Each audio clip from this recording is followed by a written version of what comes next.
నువ్వు చదువుకుంటున్నావా? లేదా ఏదైనా కొత్త స్కిల్ నేర్చుకోవాలనుకుంటున్నావా? లేదు, నాకు సమ్ టార్గెట్స్ ఉన్నాయి. ఒక లక్ష్యాన్ని పెట్టుకున్నాను. దాన్ని సాధించాలి అనుకుంటున్నావా? అయితే ఈ స్టోరీ నీకోసమే. తప్పకుండా విను. ఒక ఊర్లో రాజు అనే కుర్రవాడు ఉండేవాడు. అతనేంటంటే ఈ ప్రపంచంలో ఏముంది, తెలుసుకోవాల్సిన విషయాలు చాలా ఉన్నాయి కదా, మనం చాలా తెలుసుకోవాలి అనే యాంగ్జైటీ, ఉత్సాహం వీటితో ఉండేవాడు అనమాట. అంతేకాకుండా తన లైఫ్లో వచ్చే చిన్న చిన్న ప్రాబ్లమ్స్ని సాల్వ్ చేద్దాం, ఎలా సాల్వ్ చేస్తే మనకు టైం సేవ్ అవుతుంది, ఈ ప్రాబ్లం వస్తే ఇంకెంత కొత్తగా సాల్వ్ చేయగలను అనే వాటి గురించి వెతికేవాడు అనమాట. సో ఇంత యాంగ్జైటీగా ఉన్న కుర్రాడు ప్రపంచం గురించి తెలుసుకోవాలనుకుంటున్నాడు, అన్నీ చేస్తున్నాడు. ఇతనికి ఇలా ఇలా ఉన్న కుర్రవాడికి ఒక తెలివైన ఋషి గురించి విన్నాడు. అతను ఎక్కడున్నాడు, ఏంటి, వీటి గురించి తెలుసుకుందామని తెలుసుకున్నాడు. అతను ఏంటంటే ఈ రాజు అనే కుర్రవాడు ఉన్నాడు కదా, అతను ఎక్కడైతే నివసిస్తున్నాడో, ఎక్కడైతే ఉన్నాడో ఆ ఊరికి దూరంగా ఒక కొండపైన ఉన్నాడు ఆ ఋషి అని తెలుసుకున్నాడు. సరే, ఎలాగైనా ఆ ఋషి దగ్గరికి వెళ్దాం, కొత్తగా విన విషయాలు నేర్చుకుందాం అనే యాంగ్జైటీతో బయలుదేరాడు. సరేలే, అతను కొండపైన కదా ఉన్నాడా. సరే, కొండ ఎక్కాడు. యాడ మొత్తం ఎతికి ఎట్టో కట్ట పట్టుకున్నాడు. అతన్ని ఋషి దగ్గరికి వెళ్ళాడు ఎంతో ఆసక్తితో.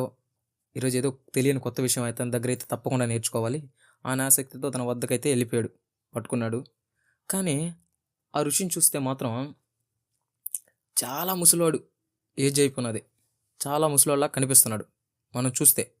కానీ తన కళ్ళల్లో చూస్తే మాత్రం అసలు 25 ఏళ్ల కుర్రాడు ఎలా ఉంటాడా అంటే జమ్ములాగా, ఏ రాయిని కొట్టినా పగిలిపోయేలాగా ఉంటాడు కదా, అలా అనమాట. అంత యంగ్గా ఉన్నాడు కళ్ళల్లోకి చూస్తే మాత్రం. సరే, ఎలాగోలా దాని దగ్గరికి వెళ్ళాడు. అతని ముందు వెళ్ళి కూర్చున్నాడు. రాజు అతని కళ్ళలోకి చూస్తున్నాడు.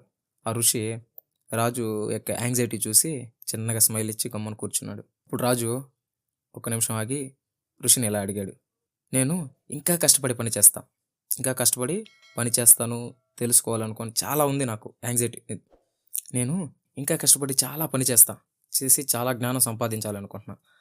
దానికి నువ్వు నాకు కొంచెం సపోర్ట్ చేయాలి, నాకు నేర్పించగలవా, సంపాదించడానికి నాకు హెల్ప్ చేయగలవా అని అడిగాడు. సరే, ఋషి ఒక నిమిషం ఆగి ఆలోచించి సరే అని అన్నాడు. నేను మీ అంత తెలివైన వాడిని, జ్ఞానం సంపాదించాలంటే ఎంత టైం పడుతుంది అని అడిగాడు. ఋషి ఒక్క నిమిషం ఆగి ఆలోచించి 20 సంవత్సరాలు పడుతుంది నాయనా అన్నాడు. లేదు లేదు, నేను ఇంకా ఎక్కువగా కష్టపడతా, చాలా కష్టపడతా, అహర్నిశలో కష్టపడతా, ఒక్క సెకండ్ కూడా వేస్ట్ చేయను. ఇప్పుడు ఎంత టైం పడుతుంది చెప్పగలవా అని అడిగాడు. ఋషి రాజు సైన్ చూసి చిన్నగా స్మైల్ ఇచ్చి 30 సంవత్సరాలు పడుతుంది నాయన అన్నాడు. రాజుకి ఏం అర్థం కాల, దిమ్మ తిరిగిపోయింది. ఏంటి, నేర్చుకోవాలన్నప్పుడేమో 20 సంవత్సరాలు పడతా అన్నాడు, నేను ఇంకా కష్టపడి పని చేస్తాను, ఎక్కడ అటు ఇటు వెళ్ళను, కన్సిస్టెంట్గా అసలు ఏమాత్రం గ్యాప్ లేకుండా నేను కష్టపడి నేర్చుకుంటాను అన్నా కూడా 30 సంవత్సరాలు పడుతుంది అంటున్నాడని అర్థం కాల, గందరగోళం అయిపోయాడు. ఇంద్ర ఈ ముసలోడు తెంగర నా కొడుకు ఏదైతే చెప్తున్నాడు అనుకున్నాడు. సరే, ఎందుకు స్వామి అని చిన్నగా అడిగాడు. అప్పుడు ఋషి ఇలా అన్నాడు.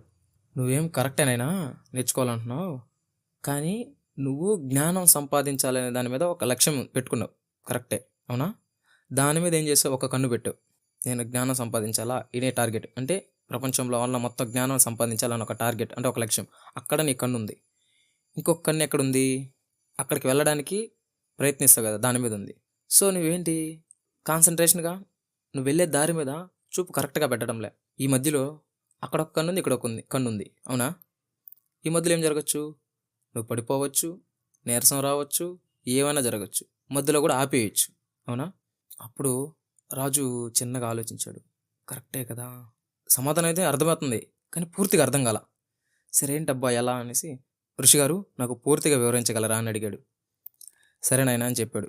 అప్పుడు ఋషి ఈ విధంగా చెప్పాడు. సరే, నువ్వు ఒక పెద్ద చెట్టు ఎక్కాలనుకున్నావు.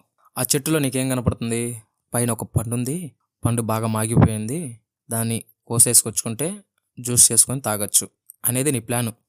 అప్పుడు నువ్వేం చేస్తావు, ఎక్కుతావు, స్టార్ట్ చేస్తావు కింద చెట్టు నుంచి పైదాకా. ఎక్కేటప్పుడు ఏం ఆలోచిస్తావు, పండు పైన ఉంది, ఎవరు చూడకుంటుంటే బాగున్ను, ఏ పక్షులు వచ్చి దాన్ని కొట్టేయకుంటుంటే బాగున్ను అనేది దాని మీద ఏం చేస్తావు, దాని మీద కాన్సన్ట్రేషన్తో ఎక్కుతా ఉంటావు. కానీ నువ్వు ఎక్కే ప్రాసెస్లో ఏంటంటే ఎలా ఎక్కుతున్నావు, ఎక్కడ కాలు పెడుతున్నావు, ఎక్కడ చేపట్టుకుంటున్నావు అనేది ఆలోచించు. అందువల్ల ఏమవుతుంది, నువ్వు మధ్యలో జారిపోవచ్చు, పడిపోవచ్చు, ఏమైనా జరగచ్చు. అందుకే నేను చెప్పేది ఏంటంటే, నువ్వు ఫస్ట్ ఆ పండు మీద కాన్సన్ట్రేషన్ కన్నా నీ పండు టార్గెట్, పండు కోసుకోవాలా, జ్యూస్ వేసి తాగాల, అది నీ లక్ష్యం, అది పక్కన పెట్టు. నువ్వు ఫస్టు ఈ చెట్టు ఎక్కుతున్నావు కదా, ఎలా ఎక్కుతున్నావు, కాలు ఎక్కడ పెడుతున్నావు, చెయ్యి ఎక్కడ పెడుతున్నావు, ఆ ఫీల్ అనుభవించు. ఆ చెట్టు బెరడుకి నీ కాలు ఎలా ఆనిచ్చి పెడుతున్నావు, ఆ చెట్టుని ఎలా పట్టుకొని ఉన్నావు, కాలుతో ఎలా తన్ని పట్టుకున్నావు, ప్రతి అడుగు ఫీల్ అవుతూ ఎంజాయ్ చేస్తూ ఎక్కువ.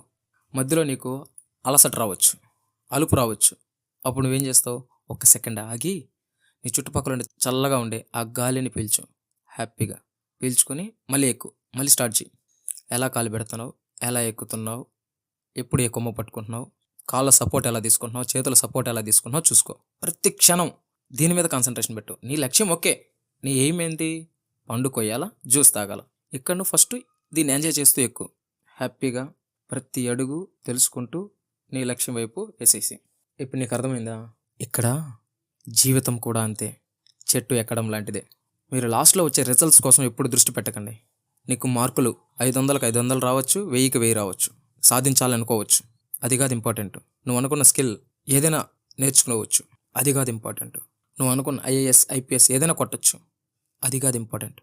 ఫస్ట్ నీ లక్ష్యం కోసం వెళ్ళేటప్పుడు ఎలా వెళ్తున్నావు, ఎన్ని డౌట్స్ వస్తున్నాయి, వాటిని ఎలా క్లారిఫై చేసుకుంటున్నావు, ప్రతి అడుగడుగున ఎలాంటి సమస్యలు వస్తున్నాయి, వాటిని ఎలా తెలుసుకుంటున్నావు, ఎంజాయ్ చేస్తూ హ్యాపీగా. నువ్వు స్కిల్ నేర్చుకునేటప్పుడైనా సరే, చదువుతున్నప్పుడైనా సరే. ఈరోజు సపోజ్ మ్యాథ్స్ నేర్చుకోవాలి, సమ్ ప్రాబ్లమ్స్ అని అనుకున్నావు. నువ్వు మ్యాథ్స్లో 75కి 75 తెచ్చుకోవాలని నీ ఎయిమ్ గోల్ పెట్టేసుకున్నావు. కానీ నువ్వు వెళ్ళే ప్రాసెస్లో ఏం చేస్తావంటే, ఏదైనా కొత్తగా ఏమైనా నేర్చుకునేటప్పుడు అది ఒక స్కిల్ కోసం నువ్వు చేసే ప్రాక్టీస్ అవ్వచ్చు, లక్ష్యం కోసం నువ్వు చేసే పని అవ్వచ్చు, నువ్వు చదివేటప్పుడు మంచిగా మార్క్స్ తెచ్చుకోవాలనే ప్రయత్నంలో నువ్వు చేసే ప్రాక్టీస్ అవ్వచ్చు. వీటన్నిటిలో నువ్వు ఒక్కటే కామన్గా చేయాల్సింది ప్రాసెస్పై దృష్టి పెట్టాలి. ఎలా చదువుతున్నాను, ఎలా ప్రాక్టీస్ చేస్తున్నాను, ఎలా పని చేస్తున్నాను దీని మీద, అది మాత్రం మర్చిపోకు. నీకు ఎదురయ్యే ఈ ప్రాసెస్లోని ప్రతి అడుగు ఎంజాయ్ చేయి. ఎలా వేస్తున్నావు, ఎలా చదువుతున్నావు, ఎలా ప్రాక్టీస్ చేస్తున్నావు ఏంటి అనేది చూసుకో. ప్రతి అడుగు కొత్తదే, ఏదో నేర్చుకుంటున్నాను, ఏదో కొత్తది, ఈరోజు కొత్త అడుగు వేసాను, కొత్త ఎక్స్పీరియన్స్.